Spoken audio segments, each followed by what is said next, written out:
सूर्यास्त न्यूजर स्वर्णक्षेत्र उत्सव 19 जन प्रतिभा संबर्धना प्रदान। नमस्कार दर्शक बंधु, सूर्यास्त न्यूज को स्वागत करुच्ची मु विश्व। जाजपुर जिला जारका स्थित धर्मशाला महाविद्यालय परिसर में संवादपत्र सूर्यास्तर अष्टादश स्वर्णक्षेत्र उत्सव कवि डॉक्टर गौतम जेना सभापतित्व में सोमवार दिन अनुष्ठित हो जाइछि। उत्सव को स्वामी श्री सुधानंद गिरी महाराज उद्घाटन करथिले।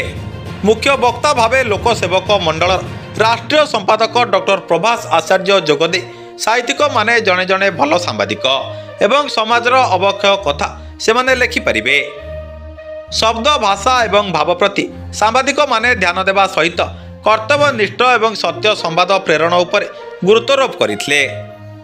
मुख्य अतिथि भावे राज्य सूचना एवं लोक संपर्क विभाग निर्देशक सरोज सामल जोगदे संवाद एवं साहित्यर समन्वय सामाजिक तथा संस्कृतिर जीवन समृद्ध हुए, सांबादिक मानकर उन्नति तथा विकास निमंते राज्य सरकार विभिन्न कार्यक्रम हाथ को नैतिबा सूचना देथिले।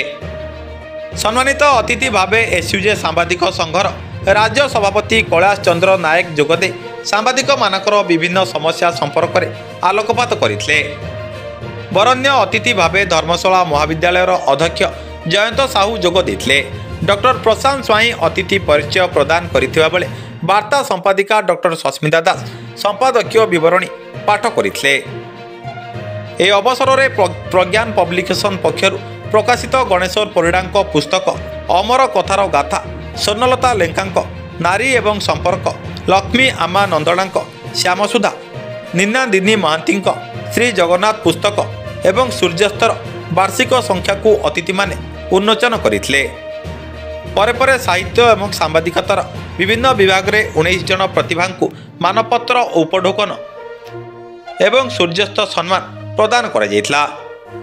सेमाने हेले प्रदीप कुमार सिंह, डॉक्टर गुरुप्रसाद महापात्र, डॉक्टर निहार रंजन कर, डॉक्टर प्रियनाथ महापात्र, डॉक्टर ओम प्रकाश स्वाई, डॉक्टर अलेख प्रसाद महारणा, चिरंजीत बरुआ, सिद्धा नायक, सस्मिता दास, संपद बेहरा, बुटू कर, लक्ष्मी आमा नंदड़ा, प्रद्युम्न बोईतेई, विश्व प्रकाश खुंटिया, कुनीलता धल, अनिल बल, प्रभात साहू, निवेदिता सिंह एवं स्वर्णलता लेंका को मानपत्र उपढोकन प्रदान करा जायतिला।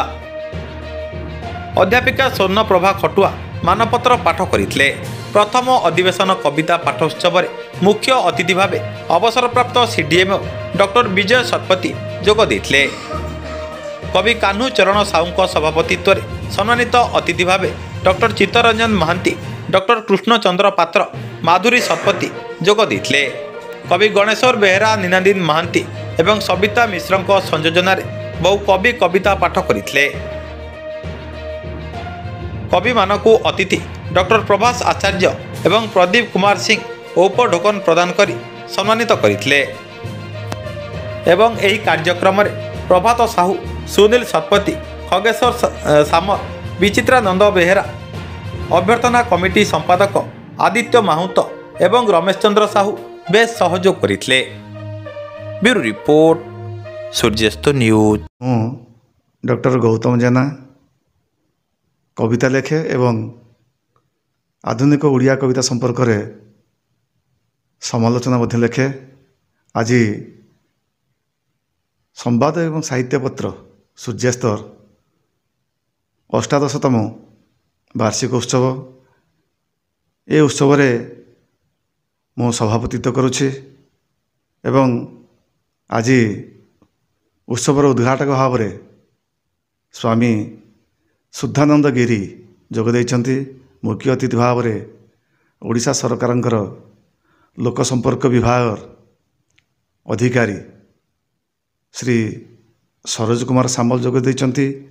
मुख्य वक्ता भाव में समाजर अन्यतम प्रतिनिधि एवं लोकसेवक मंडलर आजीवन सदस्य तथा अंगदान ये जो प्रक्रिया पुरोधा डॉक्टर प्रभास आचार्य मत जोग देइछन्ति तथा आम गण में अछन्ति ओडिशा जर्नालिस्ट एसोसिएशन सभापति कैलाश चंद्र नायक एवं अछन्ति आम सहित सूर्यास्तर संपादक विवेकानंद राय।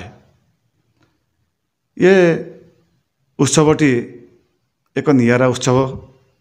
ଓଡ଼ିଶାରେ ଯେଉଁ କେତୋଟି ମାସିକ ସମ୍ବାଦ ଏବଂ ସାହିତ୍ୟ ପତ୍ରିକା ରହିଛି, ତନ୍ମଧ୍ୟରେ ସମ୍ବାଦପତ୍ର ଓ ସାହିତ୍ୟ ପତ୍ରିକା ସୂର୍ଯ୍ୟାସ୍ତର ନାମ ନିଆରା। ଏହା ଓଡ଼ିଶାରେ ଏକ ସ୍ୱତନ୍ତ୍ର ଆସନ ଦାବି କରେ। ସାରା ଓଡ଼ିଶାରେ ଏ ସମ୍ବାଦପତ୍ରର ସାମ୍ବାଦିକମାନେ ରହିଛନ୍ତି ଏବଂ ଯାହା ସତ୍ୟ ଏବଂ ନିଆରା ସମ୍ବାଦ ଏହାକୁ ପରିବେଷଣ କରିବାରେ ସୂର୍ଯ୍ୟାସ୍ତ କେବେ ଦ୍ୱିଧା କରେ ନାହିଁ। ସେହିଭଳି ଭାବରେ ସାହିତ୍ୟ କ୍ଷେତ୍ରରେ ମଧ୍ୟ ସୂର୍ଯ୍ୟାସ୍ତର ଦାନ ରହିଛି। ନୂତନ ଲେଖକ ଲେଖିକାମାନଙ୍କୁ ଅଗ୍ରାଧିକାର ଦେବା, ସାହିତ୍ୟର ବିଭିନ୍ନ ଦିଗ ସମ୍ପର୍କରେ ବିଭିନ୍ନ ଗବେଷକମାନେ ଆଲୋଚନା କରିବା, ଏ ସମ୍ବାଦପତ୍ରର ମୁଖ୍ୟ ଧର୍ମ ହେଇଛି ଏବଂ ଏହା ଯେ ଏକ ସଫଳ ସମ୍ବାଦ ସାହିତ୍ୟ ପତ୍ର, ଏହା କହିବା ବାହୁଲ୍ୟ ମାତ୍ର।